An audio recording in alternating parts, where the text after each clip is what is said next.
नमस्कार विद्यार्थी मित्रों। आज हम बात करने वाले हैं FY BA यानी कि प्रथम वर्ष अनिवार्य हिंदी सेमेस्टर 2। आप सब जानते हैं कि आपके अभ्यासक्रम में पंचवटी नामक प्रबंध काव्य है। तो पंचवटी मैथिली शरण गुप्त रचित एक प्रबंध काव्य है। ये सब आपने सुना होगा।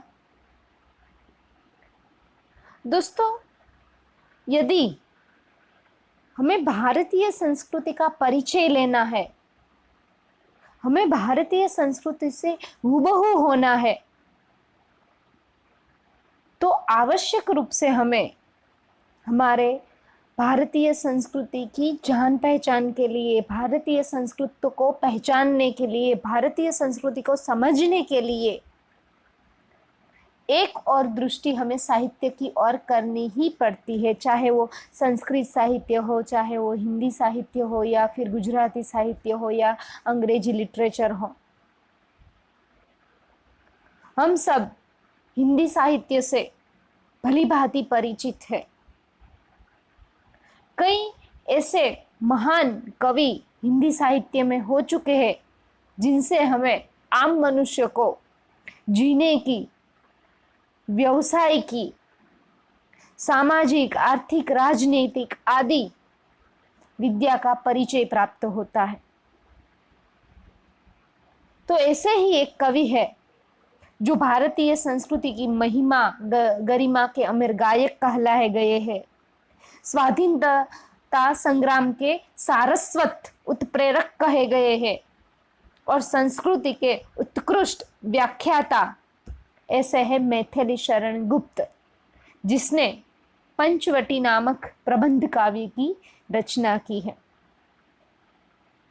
वैसे तो मैथिली शरण गुप्त हिंदी साहित्य के इतिहास में सबसे प्रसिद्ध कवि है। उन्होंने साहित्य जगत में अपना अनुपम स्थान बनाया है। मैथिली शरण गुप्त को आधुनिक हिंदी साहित्य के मूर्धन्य कवि कहे जाते हैं। वैसे तो कालक्रम की दृष्टि से उनका स्थान आधुनिक हिंदी साहित्य के द्विवेदी युग में आ पहुंचता है। उन्होंने भारतीय इतिहास और पुराण के आधार पर अनेक प्रबंध काव्य लिखे हैं। उनमें से एक यदि प्रबंध काव्य कोई प्रसिद्ध है तो वो है पंचवटी। पंचवटी का प्रकाशन लोक भारती प्रकाशन से हुआ है। वर्ष है जनवरी 1, 2007 और पंचवटी की भाषा है हिंदी भाषा। तो पंचवटी प्रबंध काव्य की कथा वस्तु को जानने से पहले हम एक और दृष्टि मैथिली शरण गुप्त के जीवन की ओर कर लेते हैं। तो आइए देखते हैं मैथिली शरण गुप्त का जीवन परिचय। तो सबसे पहले मैं आपसे कहना चाहूंगी कि जो हिंदी साहित्य के प्रमुख कवि है, जैसे कि प्रेमचंद, रामधारी सिंह दिनकर, मैथिली शरण गुप्त, उन्होंने जो भी प्रबंध काव्य हो, नाटक हो, कहानी हो, उपन्यास हो आदि की उसने जो रचनाएं की है, उसमें मूल स्वर राष्ट्रीय एवं सांस्कृतिक, सामाजिक प्रतिबिंबित होता है। तो मैथिली शरण गुप्त के जन्म के बारे में यदि हम बात करें, जन्म और बचपन के बारे में, तो मैथिली शरण गुप्त का जन्म उत्तर प्रदेश के अंतर्गत चीरगांव जिला झांसी के एक प्रतिष्ठित वैश्य परिवार में सन 1886 ईस्वी सन में हुआ था।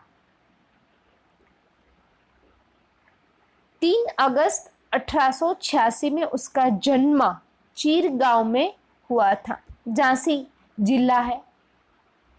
उनके पिता सेठ रामचरण गुप्त निष्ठावान भक्त तथा कवि थे। यानी कि मैथिली शरण गुप्त है, उनके पिता भी कवि थे। वैसे तो उनके पिता परंपरागत वैष्णव राम भक्त थे और राम भक्ति में सखी भाव की उपासना करते थे। उसकी माता भी श्रद्धालु भक्त महिला थी।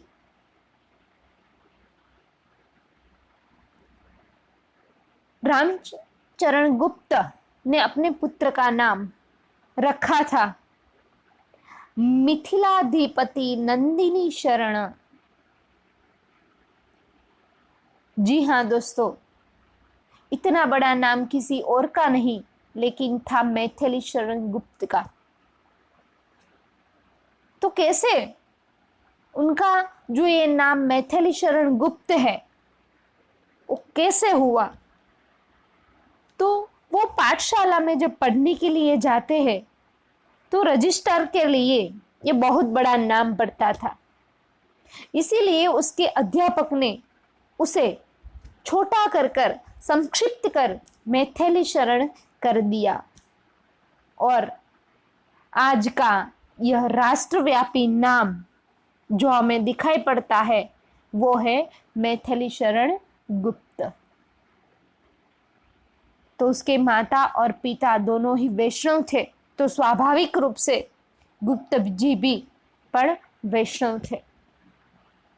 वैसे तो मैथिली शरण गुप्त के जो पिता थे वो मध्यम वर्ग के व्यापारी थे, घी का व्यापार करते थे और साथ ही साथ जमींदारी भी करते थे। घर की आर्थिक स्थिति बहुत अच्छी थी, लेकिन बाद में समय के दौरान, समय जाने के पश्चात कारोबार में घाटा होने की वजह से कुछ उसको आर्थिक संकट भी भुगतना पड़ा था, जो संयुक्त परिवार ने बहुत ही परिश्रम से उसे संभाल लिया था। तो इस तरह मैथिली शरण गुप्त का जन्म 3 अगस्त 1886 में पिता सेठ रामचरण कनकने और माता काशीबाई की तीसरी संतान के रूप में उत्तर प्रदेश में झांसी के पास चीर गांव में हुआ था। विद्यालय में खेलकूद में अधिक ध्यान न देने के कारण पढ़ाई भी उसकी अधूरी थी। तो पढ़ाई कैसी थी, पढ़ाई उसने किस तरह से प्राप्त की, तो दूसरा पॉइंट है शिक्षा, उसके बारे में हम बात करते हैं। वैसे तो गुप्त जी की शिक्षा दीक्षा का प्रारंभ देहाती मद्रसे में हुआ। मैथिली शरण गुप्त में भी अन्य बच्चों की तरह बाल सहज चंचलता थी और उसी कारण मैथिली शरण गुप्त भी धमा चौकड़ी और पतंगबाजी में एकाग्र थे। उसे पढ़ने में इतना आनंद नहीं आता था जितना उसे पतंगबाजी में आनंद आता था। अतः उनको झांसी के मेब डॉल हाई स्कूल में भेज दिया गया। वहां भी उसने क्या किया, तो वहां भी जाकर दोस्तों के साथ सैर सपाटा लगाते और बहुत सारा धन अपने पिता का नष्ट करके फिर से वापस लौट के आ गए। वैसे तो ये जो उसकी चंचलता थी, खूब सारे पैसे लुटाना, ये सब स्वाभाविक इसीलिए था क्योंकि इन सब के मूल में उसके पिता का उदार व्यवहार और लाड दुलार था। स्वयं मैथिली शरण गुप्त भी अपने शब्दों में कहते हैं कि हम लोगों ने कभी मारपीट या फिर हमने कभी पिटने का भय नहीं अनुभव किया, परंतु हमने उनके अथाग वात्सल्य का ही उपभोग किया, उनके यानी कि अपने माता पिता के। हम लोगों की अच्छाइयां पूरी करके वे हमसे अधिक आनंद प्राप्त करते थे। फिर तो मैथिली शरण गुप्त भी स्कूल की शिक्षा छोड़ के पिता के विशेष प्रबंध के अनुसार एक दक्षिणी ब्राह्मण ने उनके घर पर ही संस्कृत भाषा पढ़ाना उसे शुरू किया। साथ ही साथ संस्कृत के साथ अन्य कई सारी भाषाओं का भी उसे अभ्यास था, जैसे कि ब्रज भाषा, खड़ी बोली भाषा। अमरकोश जैसे महत्वपूर्ण ग्रंथ को भी उसने पढ़ा था। पंडित राम स्वरूप का परिचय भी कवि को इसी काल के समय, जब वो पढ़ रहे थे उसी काल के समय उसे प्राप्त हुआ था। हिंदी, संस्कृत और बांग्ला भाषाओं की पढ़ाई उन्होंने घर पर ही अनेक विद्वानों के सहयोग से की थी। पिता के आशीर्वाद तथा मुंशी जी की प्रेरणा से वे कवि कर्म की ओर अग्रसर हुए और उनकी प्रारंभिक शिक्षा चीरगांव में और हाई स्कूल की शिक्षा झांसी में ही प्राप्त हुई।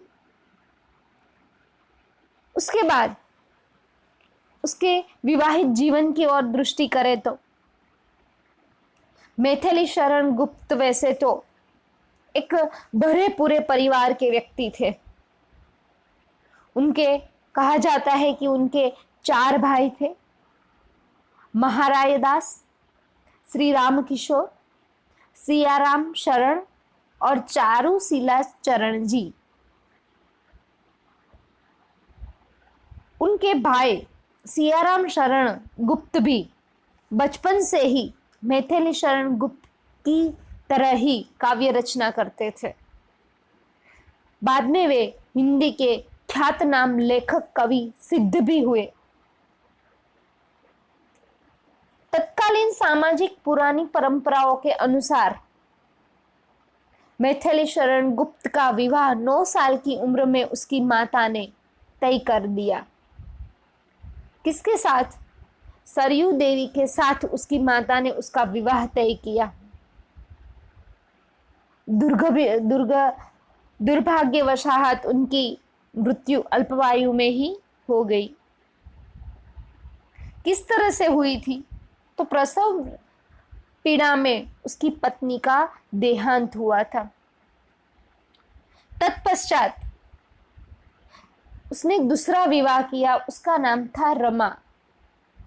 वे भी ज्यादा दिनों तक गुप्त जी को सुख न दे पाई और वो भी राम प्यारी हो गई।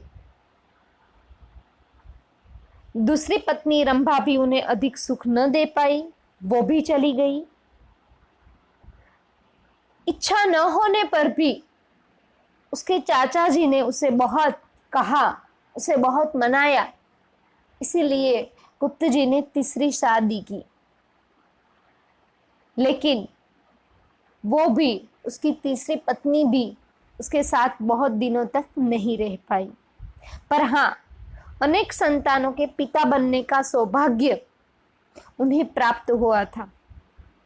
पर जिस प्रकार उसकी प्रथम 2 अर्धांगिनी उन्हें अल्प समय का सुख देकर चली गई थी, उसी प्रकार उसके संतान भी ज्यादा दिनों तक जीवन का सुख प्राप्त नहीं कर पाए। यानी कि उसकी पत्नी की तरह उसके संतान भी उसे छोड़कर चली गए। तो इस बात से तो तय किया जा सकता है कि गुप्त जी एक कौटुंबिक कवि थे। गुप्त जी को कई संतान के पिता होने का गौरव मिला, किंतु सब मृत्यु के शिकार हो गए। 2 पत्नियां, संतान, भाई, सबका निधन हो गया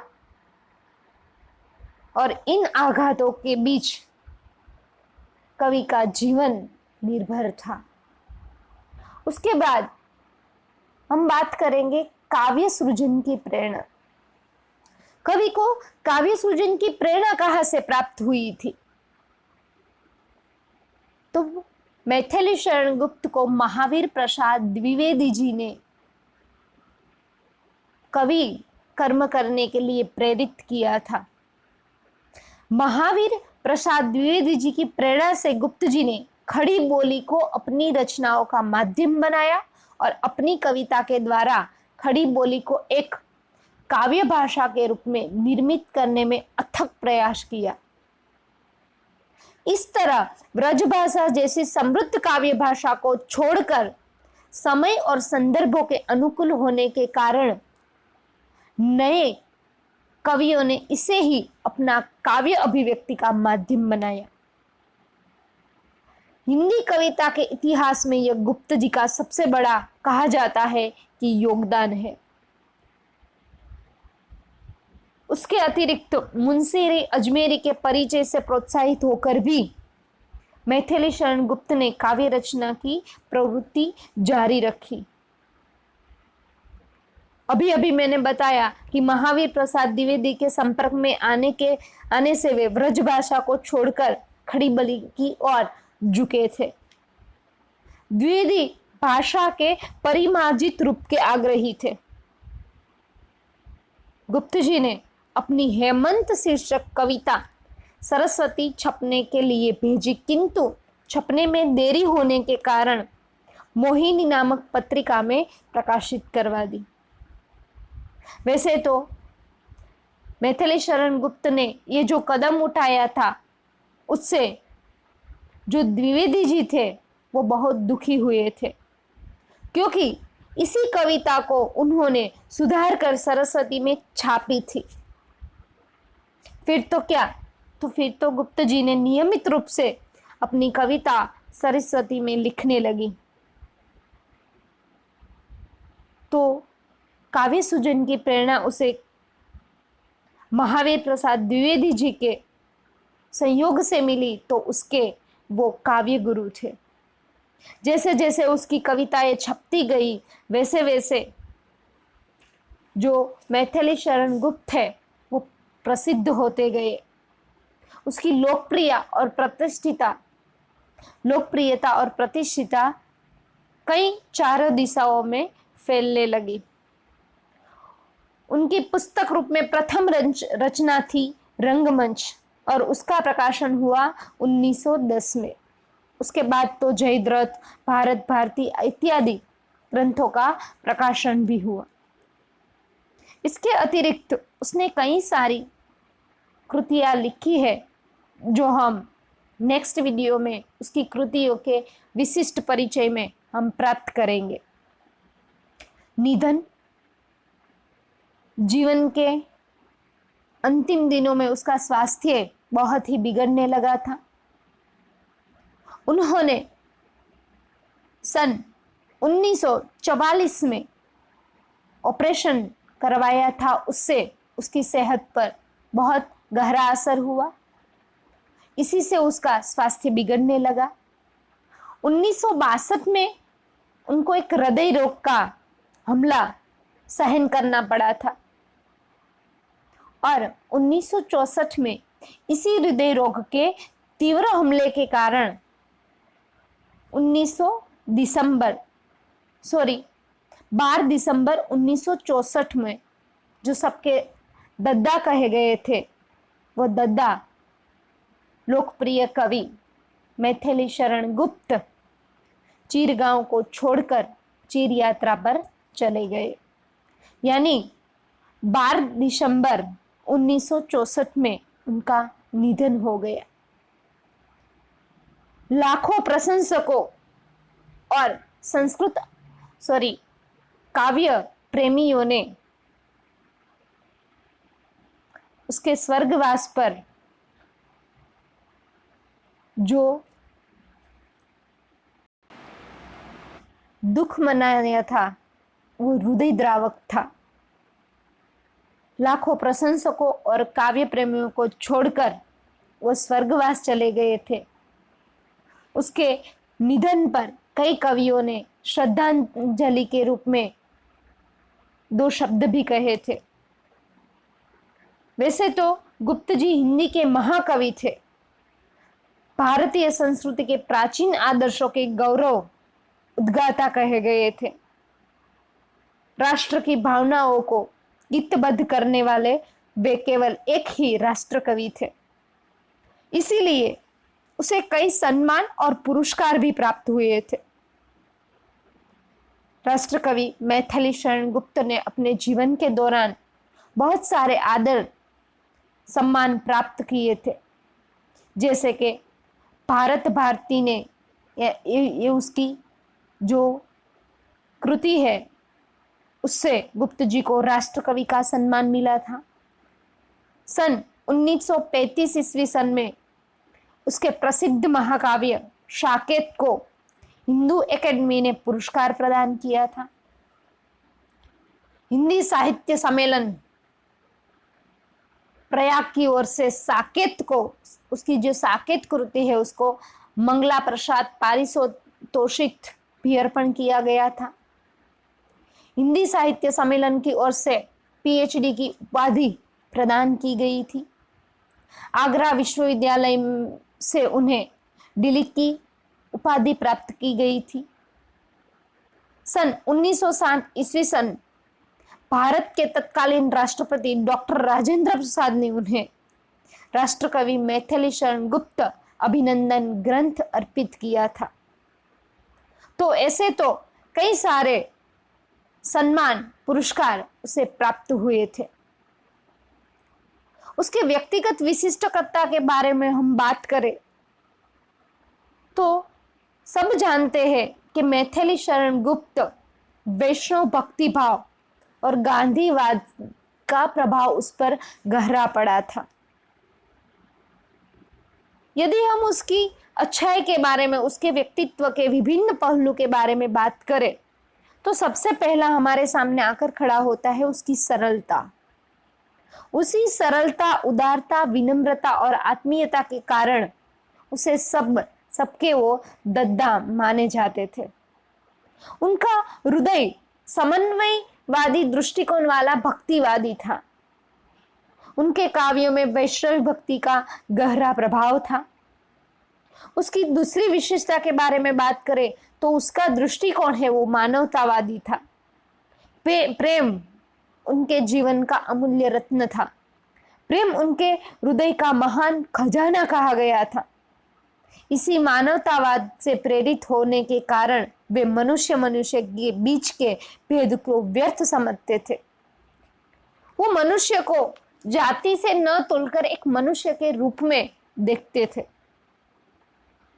और एक तीसरी विशेषता हमारे सामने आती है उसके जीवन की सादगी। उसका जीवन था वो पूर्ण रूप से सादगी पूर्ण जीवन उसका था। उसका जो चिंतन था वो उच्च कोटि का था। उच्च विचार ही उसका जीवन मंत्र था। वह सादगी वस्त्रों में भी थी और व्यवहार में भी। काव्य रचना में उन्होंने कभी पांडित्य प्रदर्शन का व्यर्थ आडंबर नहीं किया था। तो इस तरह से हम देख सकते हैं उसका जन्म, बचपन, शिक्षा, विवाहित जीवन, काव्य सृजन की प्रेरणा, निधन, सम्मान, पुरस्कार, व्यक्तिगत विशेषता। और आखिर में बात करनी है प्रमुख कृतियां। तो उनकी जो प्रमुख कृतियां है वो प्रमुख कृतियों की विशिष्ट जानकारी हम अगले वीडियो में बात करेंगे।